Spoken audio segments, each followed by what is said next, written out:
Olá pessoal, sejam bem-vindos ao Cara a Cara, o seu novo canal com o propósito de mostrar os dois lados de um mesmo fato.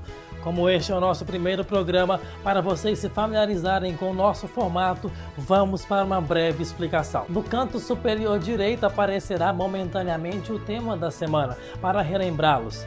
Aqui embaixo aparecerá o argumento que está sendo discutido naquele momento. E aqui, no canto superior esquerdo, aparecerá a posição que está sendo defendida. Ou seja, se o que eu estiver falando for a favor do argumento abaixo, aparecerá a favor. Mas, se o que eu falo for contra o argumento abaixo, aparecerá contra. Simples, não? Tenho certeza que apenas com um pouquinho de atenção de vocês conseguiremos realizar um bom debate com muito proveito. Agora, sem mais delongas, vamos ao que interessa.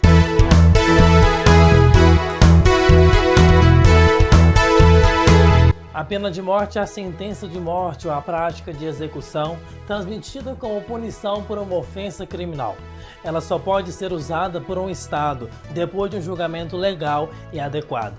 As Nações Unidas, em 2008, aprovou uma resolução pedindo uma pausa ou adiantamento nas execuções sobre a aplicação da pena de morte. No entanto, 58 países, incluindo os Estados Unidos e a China, ainda exercem a pena de morte. Como tal, o tópico permanece altamente controverso. Grupos abolicionistas e organizações internacionais argumentam que é cruel e desumano, enquanto os defensores afirmam que é um ato exemplar, eficaz e necessário para o mais hediondo dos crimes. O Cara a Cara dessa semana traz para vocês os argumentos mais utilizados para defender ou contrapor a pena de morte. Fiquem ligados, vamos conhecê-los agora.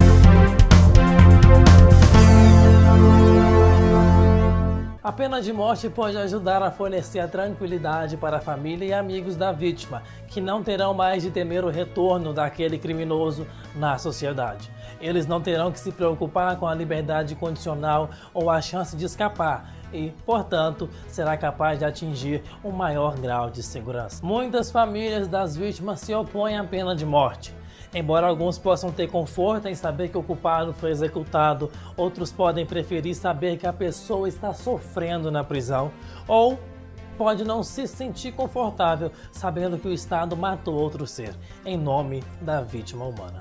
O Estado tem a responsabilidade de proteger as vidas de cidadãos inocentes e de decretar a pena de morte para salvar vidas, reduzindo a taxa de crimes violentos. O raciocínio aqui é simples. O medo da execução pode desempenhar um papel motivador e poderoso para convencer os potenciais assassinos a não praticarem os seus atos. Embora a perspectiva de vida na prisão possa ser assustadora, certamente a morte é uma perspectiva mais assustadora ainda. Vários estudos sustentam o efeito dissuasivo da pena de morte. Um deles mostram que a cada execução se previnem 18 assassinatos, e um outro comprova que à medida que a prática das execuções aumentam, as taxas de homicídios diminuem. Há muitas razões para duvidar do efeito dissuasivo da pena de morte. Por um lado, muitos criminosos podem realmente encontrar a perspectiva da pena de morte menos assustadora do que passar o resto de suas vidas que sofrem na prisão. Morte por execução é geralmente bastante rápida, enquanto uma vida inteira na prisão pode ser vista como uma punição muito mais intensiva. Além disso, para um impedimento ser eficaz, teria que ser imediato e certo. Este não é o caso com que os casos da pena de morte, que muitas vezes envolvem apelos prolongados e, por vezes, terminam em absolvições. Outros estudos ainda sugerem uma correlação entre a pena de morte e as taxas de criminalidade mais altas.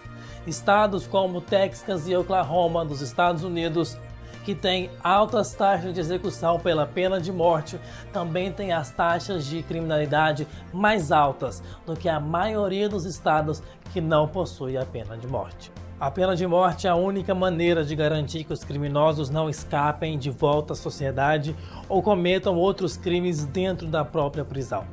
Colocando assassinos perigosos na prisão, põe em risco os outros prisioneiros e os guardas que devem assisti-los. Outra vantagem da execução é que ele impede possivelmente a fuga da prisão.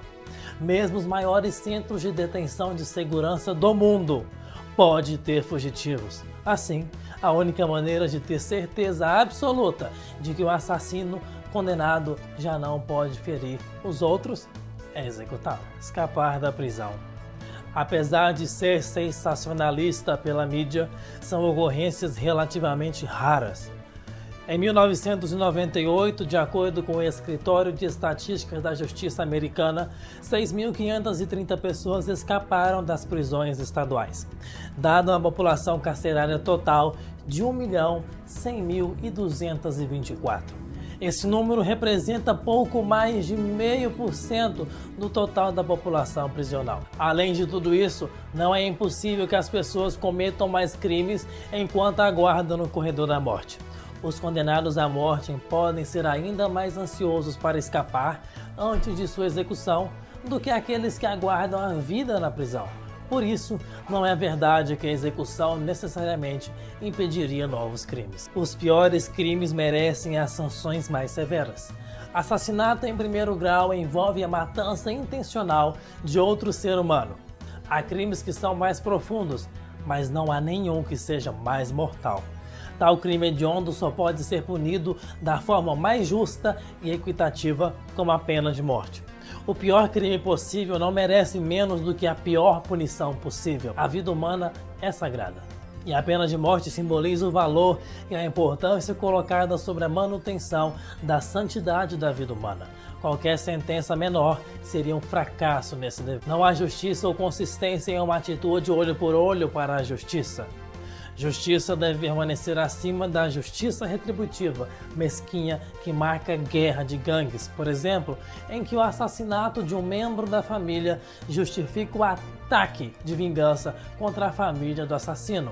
Além disso, é inconsistente com outras áreas do direito. A pena de morte é uma tentativa de reivindicar um assassinato cometido por um segundo assassinato. E o segundo assassinato é mais condenável, porque é oficialmente sancionada e feito com grande cerimônia, em nome de todos. A lógica cristã de um olho por olho é prejudicada não apenas pelo próprio Papa, que defendia a clemência, o perdão para os condenados à morte, mas a própria Escritura, que prega a misericórdia de forma tão vigorosa como faz retribuição. A pena de morte pode ajudar a aliviar o problema das prisões superlotadas em muitos países, onde manter as pessoas para a vida na prisão contribui para o caro e às vezes inconstitucional superlotação.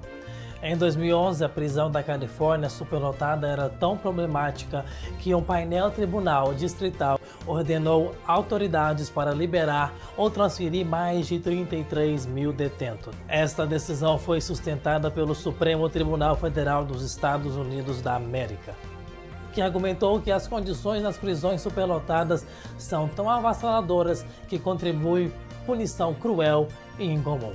Da mesma forma, o Reino Unido, 2/3 das prisões da Inglaterra e os países de Gales foram consideradas superlotadas.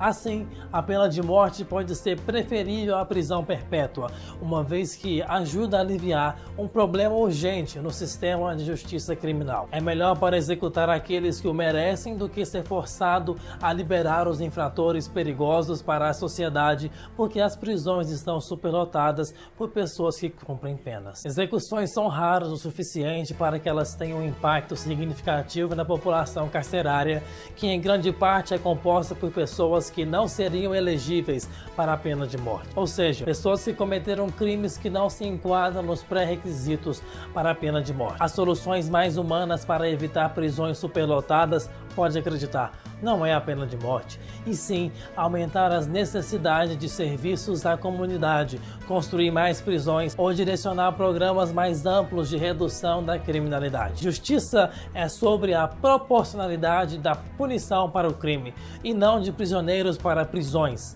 Por isso, não é justo usar prisões superlotadas como uma justificativa para a pena de morte. O Estado não tem o direito de tirar a vida dos seus cidadãos.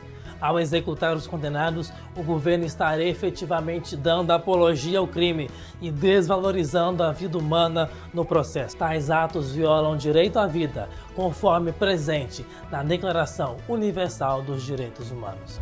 O Estado só pode regular os direitos das pessoas quando elas invadirem os direitos dos outros.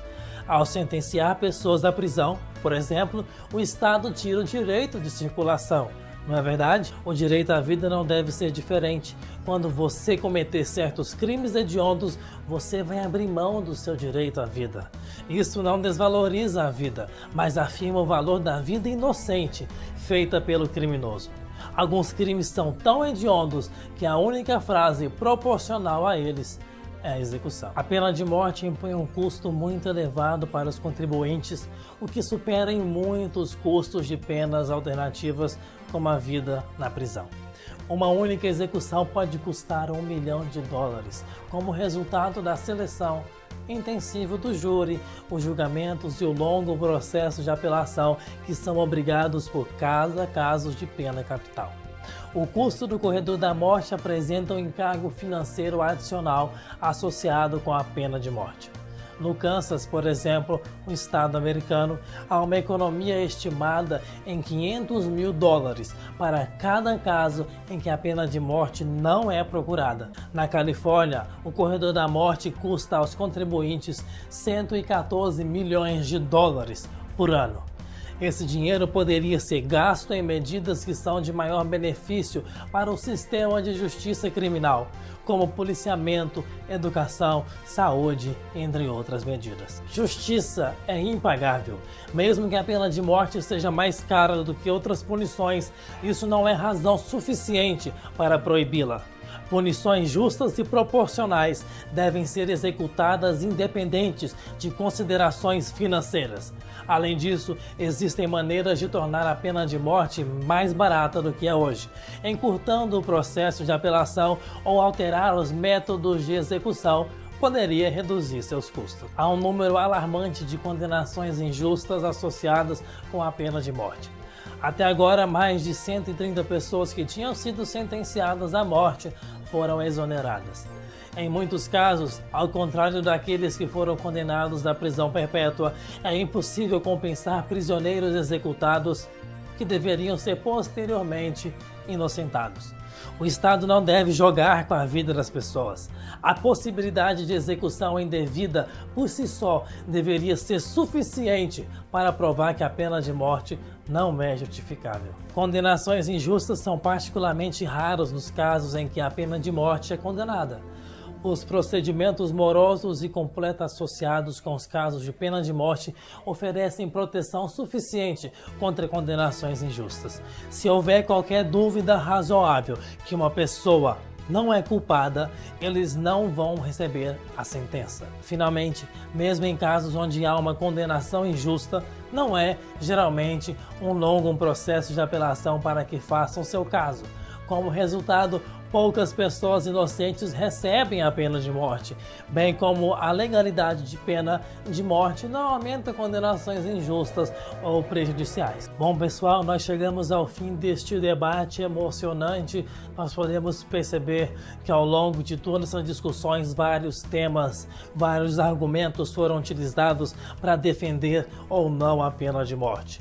Que nós sabemos que sim, a pena de morte é um tema polêmico e que deve ser analisado detalhadamente antes de tomarmos uma decisão. Aqui no Brasil, o nosso sistema judiciário ainda é muito errôneo, assim como em todo o mundo, mas aqui nós sabemos que a justiça é um pouco diferente. Então, creio eu que ainda precisa fazer muitas mudanças no nosso sistema para a pena de morte ser aceitada, caso seja necessário, aqui no Brasil. Espero que vocês tenham gostado desse debate e deixem aqui nos seus comentários a sua opinião. Afinal, você é a favor ou contra a pena de morte? Também não se esqueça de avaliar o vídeo clicando no gostei ou no não gostei. Se vocês fizerem isso, estará nos ajudando e muito a continuar com o nosso trabalho. Muito obrigado e até o próximo vídeo. Tchau!